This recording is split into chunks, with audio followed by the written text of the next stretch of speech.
Today we look at a familiar passage in John 6, where Jesus says, I am the bread of life. Kind of a lengthy passage. We're going to start in verse 26 of John 6 and go all the way through verse 58. So I'm going to read all this, and then we're going to kind of go back through and pick it apart a little bit. Jesus answered, Truly I tell you, you are looking for me not because you saw the signs, but because you ate the loaves and were filled. Kind of funny, because previously he said, you're just looking for me because of a sign. Now he's saying, oh, you're just looking for me because you ate food.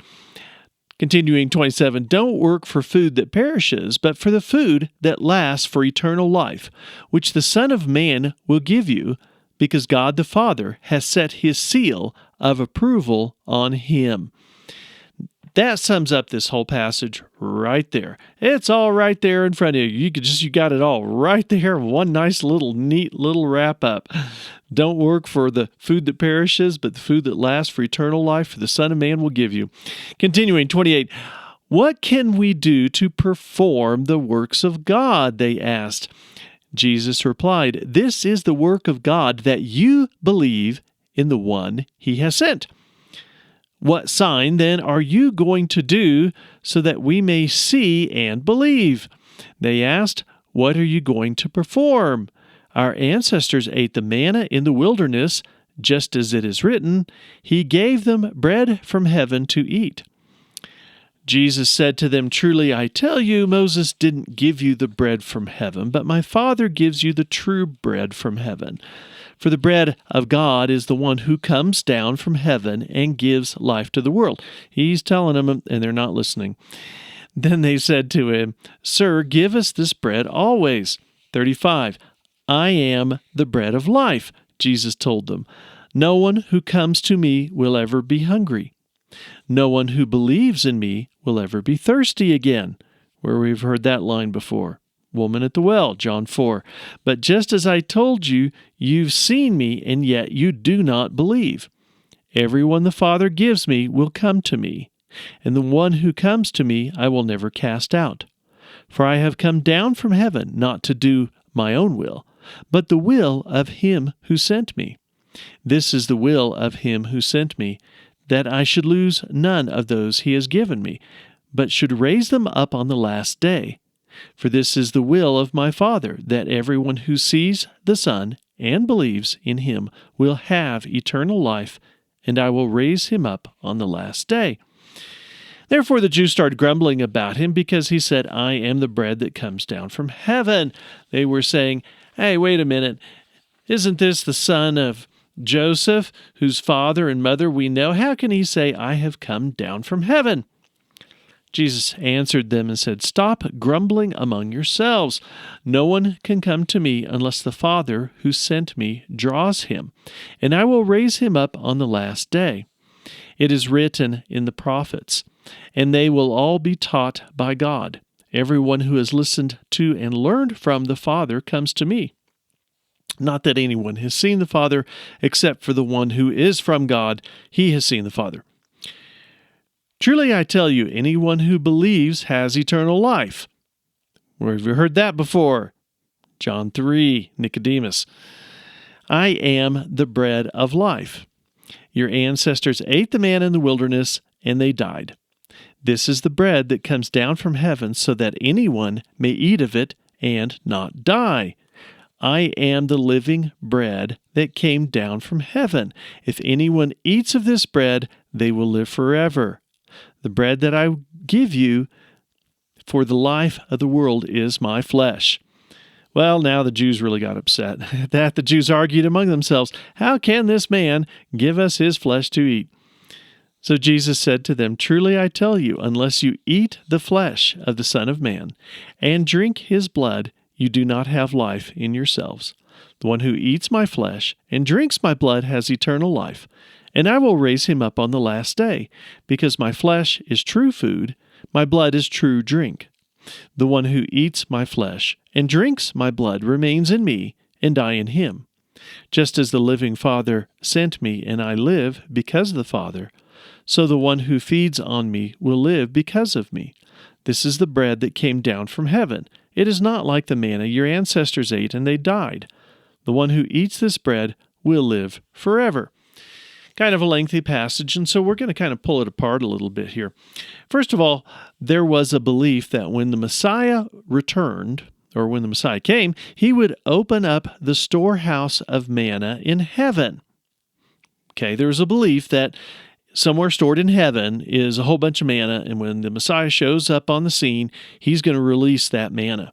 So feeding the 5,000 really is Jesus stepping out and saying, "I am the Messiah." It is a messianic miracle. Quoting a rabbi midrash or something like that, "As the first Redeemer, Moses, caused manna to descend, so the latter Redeemer caused manna to descend." This is one of their teachings. So that's why this whole concept of Moses and the manna keeps coming back up, because they have this belief that when the Messiah shows up, he's going to open the storehouses of heaven and they're going to have manna. "I am the bread of life," which we saw here, is one of 7 I am discourses in the book of John. "I am the bread of life" is in John 6. "I am the light of the world," John 8. "I am the gate for the sheep," John 10. "I am the good shepherd," also in John 10. "I am the resurrection and life," in John 11. "I am the way, the truth, and the life," John 14. And "I am the true vine," John 15. Now, he says, "I am." Remember last week when we talked about the walking on the water, and he says, "I am." And that is the same phrasing that we see for the identification of God at the burning bush in Exodus. And in John 8, coming up, they will get mad at him about that. Now, structurally, we see the same pattern that we see frequently in John. Jesus says something, and they misunderstand because they're thinking in physical terms, and Jesus is thinking in spiritual terms. And so you get this discourse back and forth, and they're saying, "How can this be?" And Jesus says, "Well, this is how it can be." And they're going, "I don't get it. I don't get it." Think about the conversation with Nicodemus. How can a man be born again? Think about the woman at the well. "If you are this living water, tell me how to get it so I don't have to come to the well anymore." Look at verse 29. Jesus replied, "This is the work of God, that you believe in the one he has sent." You have to believe in the one he has sent. You have to believe in Jesus. John 3 laid it out for us. If you believe, you're not condemned. If you don't believe, you're condemned already. Now, they ask for a sign.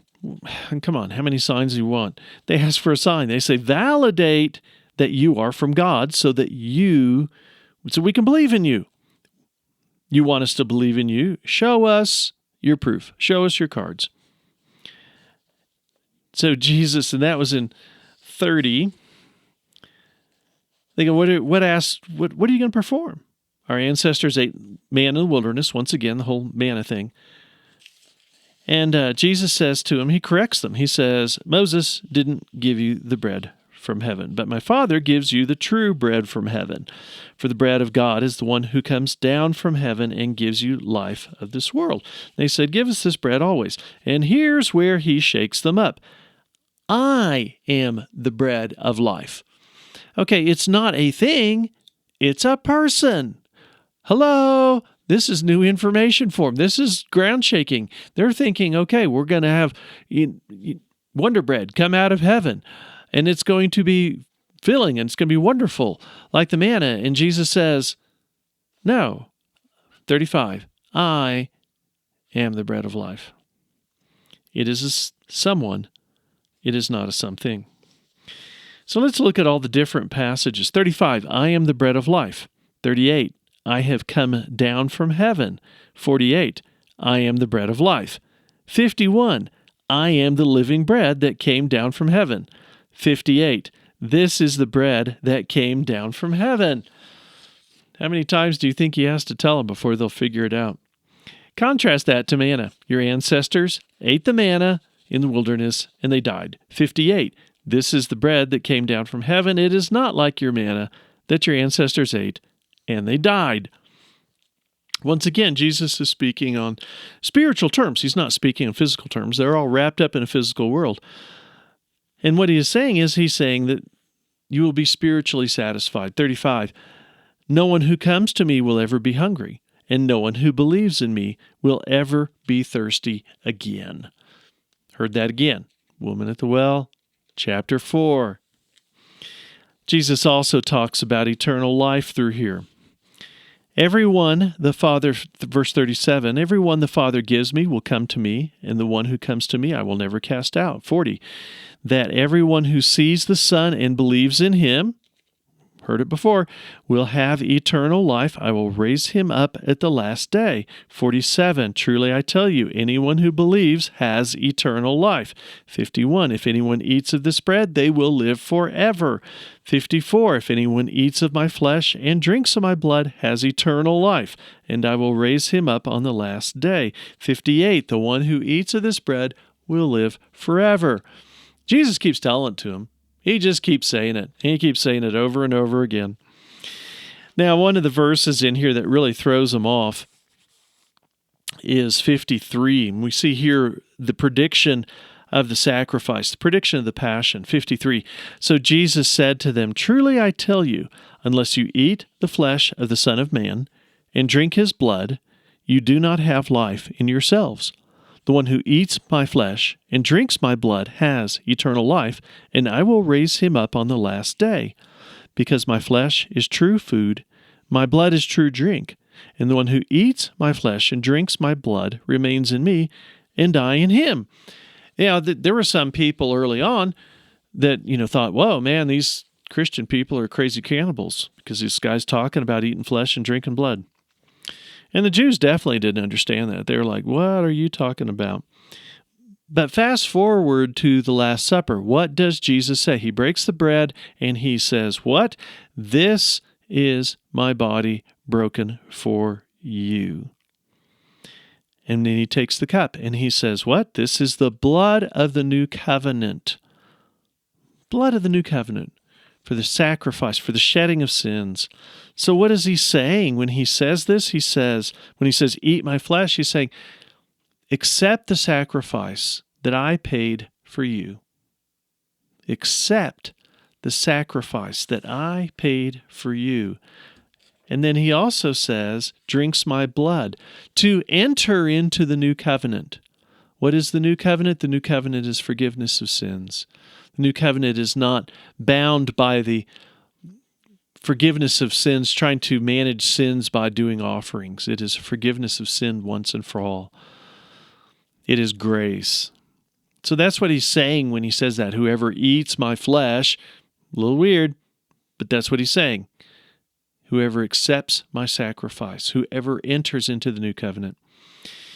So what application do we have? Well, you can start with the application of believe in me. That's exactly what he says. Or 27, I really like that one better. Don't work for the food that perishes, but for the food that lasts for eternal life.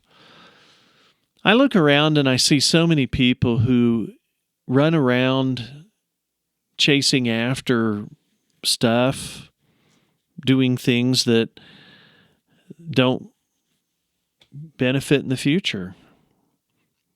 Jesus said, work for the food that doesn't perish. Don't work for the food that perishes. How much of our time is spent working for things that aren't going to be around, that aren't going to be there after we're gone, we're dead? I remember, cleaning out, some of my aunt's stuff when she had passed. And my aunt was an avid photographer. She had traveled the world and, kind of looking through some of her slides.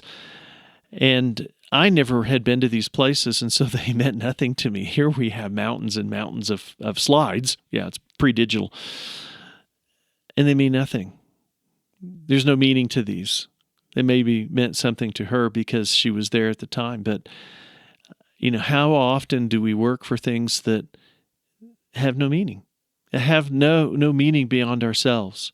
These slides had no meaning beyond herself. How much of what we do has no meaning beyond ourselves? If you've ever cleaned out someone's old house, you understand that. How much of this stuff we have, we're not going to take with us. Work for the food that lasts for eternal life.